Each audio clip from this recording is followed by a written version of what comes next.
ना है, दुर्योधन ने दुर्वासा जी को प्रसन्न कर लिया।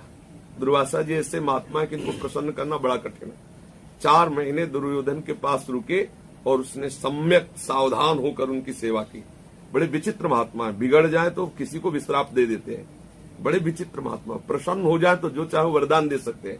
तो जब 4 महीना चतुर्मासा पूर्ण हुआ तो दुर्योधन से कहा, तुम्हारी सेवा से, तुम्हारी सावधानी से बहुत प्रसन्न, क्या चाहते हो?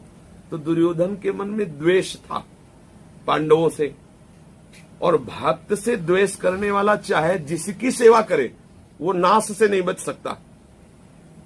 ये पक्की बात। यदि भक्त से द्वेष करता है और वो परम पद में विराजमान हो तो उसको भी भ्रष्ट होना पड़ेगा, कहीं भी उसको शांति नहीं मिलेगी। ऐसी स्थिति आ जाएगी। चाहे जितना बड़ा तपशाली हो, चाहे जितना प्रभावशाली हो, चाहे जितने बड़े महात्मा का संग कर ले, अगर वो किसी भक्त का द्रोह करेगा तो निश्चित उसका नाश हो जाएगा, निश्चित वो क्लेशित और अशांत होगा। दुर्योधन ने दुर्वासा जी को प्रसन्न कर लिया। बड़ी महिमा है दुर्वासा जी की। भगवान श्री कृष्ण भी इनको पूजते हैं। कई जगह हमने ऐसा शास्त्रों में पढ़ा, दुर्वासा जी से महिमाशाली है। श्री दुर्वासा जी से वरदान प्राप्त करने के बहाने उसने कहा कि महाराज 4 महीना हमारे यहाँ सेवा स्वीकार की।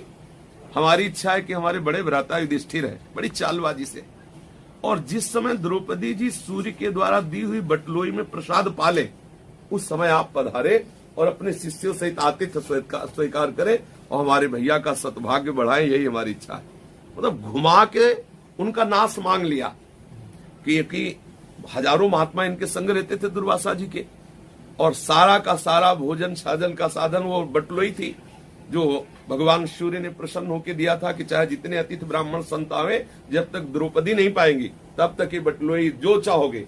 एक ही बटलोई में रबड़ी, एक ही रसगुल्ला, एक में सब आइटम उसी में निकलते चले जाए, ऐसी सिद्ध बटलोई थी, सूर्य भगवान ने दी थी। पर द्रौपदी ने पा लिया तो उसमें बचने वाला नहीं कुछ। और उन्होंने कहा था जब द्रौपदी पाले तब आप पधारे। दुर्वासा जी की 4 महीना सेवा का फल ये मांगा। दुर्वासा जी गए अपने शिष्यों के समेत, शास्त्रों शिष्य उनके साथ है। जब वहां गए तो युधिष्ठिर जी देखते ही आतिथ्य सत्कार के लिए प्रणाम किया और कहा, महाराज आप सब पधारे, प्रसाद पाए चलकर। उनका हम यमुना स्नान करके आते हैं, हम वही प्रसाद पाएंगे, आप व्यवस्था कीजिए। अब ये भागे अंदर और ध्यान के द्वारा दुर्वासा जी ने देख लिया था द्रौपदी ने पा लिया बटलोई में। जब गए तो बटलोई धो करके रख दी थी द्रौपदी ने। द्रौपदी जी से कहा कि आपने प्रसाद पा लिया? बोले हाँ। बस मूर्छित हो गए युधिष्ठिर जी, क्योंकि इतनी जल्दी कंदमूल फल भी नहीं लाए जा सकते थे। 1000-500 थोड़ी थे, सुनते 60,000 महात्मा उस समय उनके साथ थे दुर्वासा जी के। 60,000 के लिए अगर एक एक फल देने की बात हो तो 60,000 फल चाहिए, और वो तो नहा के आ रहे तुरंत, कहां भी उस घबरा गए, मूर्छित हो गए। द्रौपदी जी को लगा कि धर्मराज मूर्छित हो गए, ऐसा क्या? उनको जब चेतना जागृत की तो उन्होंने कहा, बात क्या, आप मूर्छित क्यों हो गए? बोले दुर्वासा जी अपने 60,000 शिष्यों के साथ आए और उनका हमने निमंत्रण कर दिया और बटलोई में तुमने प्रसाद पा लिया, धो के रख दिया, अब कैसे होगा? तो हंस पड़ी द्रौपदी जी। देखो युधिष्ठिर की शरणागति और द्रौपदी की शरणागति में अंतर है। द्रौपदी जी ने कहा, जो अनंत जीवों का भरण पोषण करता है वो श्री कृष्ण मेरा है, और उस पर तुम्हें विश्वास नहीं, इस बटलोई पर विश्वास। तुम मूर्छित हो गए केवल इस बात से, तुम्हारी बुद्धि श्री कृष्ण की तरफ नहीं गई कि हमारे प्रीतम अनंत ब्रह्मांडों के जीवों का पालन पोषण करने वाले एक बटलोई को लेकर आप मूर्छित हो गए। आप निराश मत होइए। और जे ही द्रौपदी जी ने ध्यान किया तो पीताम्बर फहराते हुए 9 किशोर लाडले आ रहे, कृष्णा आ गए, प्रभु आ गए। अब देखो बात बाद में करना, पहले हमें कुछ पवाव भूख लगी। बोले समस्या पे समस्या, समस्या इसी भोजन की तो हो रही है। बोले हम कुछ सुनने वाले नहीं, बात तब सुनेंगे, पहले भोजन। बोले प्रभु इस समय कुछ नहीं। बोले ले आओ बटलोई। बोले वो धो के रख दिया। बोले तुम लाओ तो, कर तुम अकर तुम अन्यथा कर तुम सर्व समर्थ। क्या एक पतिव्रता पत्नी के द्वारा मार्जन किए हुए पात्र में जूठन रह सकती है क्या? कोई दलिद्र हो, ग्रामीण तो रह सकती, राजरानी है और किसी स्त्री से प्रकट नहीं हुई, यज्ञ से प्रकट हुई है। श्री द्रौपदी जी देवी है, कोई साधारण नारी थोड़ी है। और बटलोई वरदान से युक्त है कि द्रौपदी के पाने के बाद उसमें कुछ बचेगा नहीं। 2 बातें, एक पतिव्रता के द्वारा मार्जन किए हुए पात्र में जूठा कैसे रह सकता है? और एक देवता के द्वारा आशीर्वाद देने वाली बात कि आप द्रौपदी के पाने के बाद उसमें कुछ नहीं बचेगा, तो उसमें सीत कहां से बच गया? उसमें कैसे बटलो? यही है कर तुम अन्यथा कर तुम। ठाकुर ने कहा इसमें एक सीत लगा हुआ है, निकाला और कहा ये सीत तो पूरे विश्व को तृप्त करने में समर्थ है।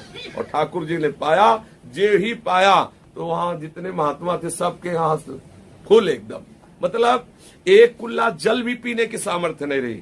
भगवान ने भीमसेन से कहा जाओ दुर्वासा जी को लाओ। बोले महाराज व्यवस्था तो है नहीं। बोले तुम जाओ उनसे कहो कि चलो पंगत बिल्कुल लगने के लिए तैयार है, आप आओ। दुर्वासा जी के पास गए तो वहां उबा सासी चल रही थी। भगवान तो सर्वसामर्थ्य।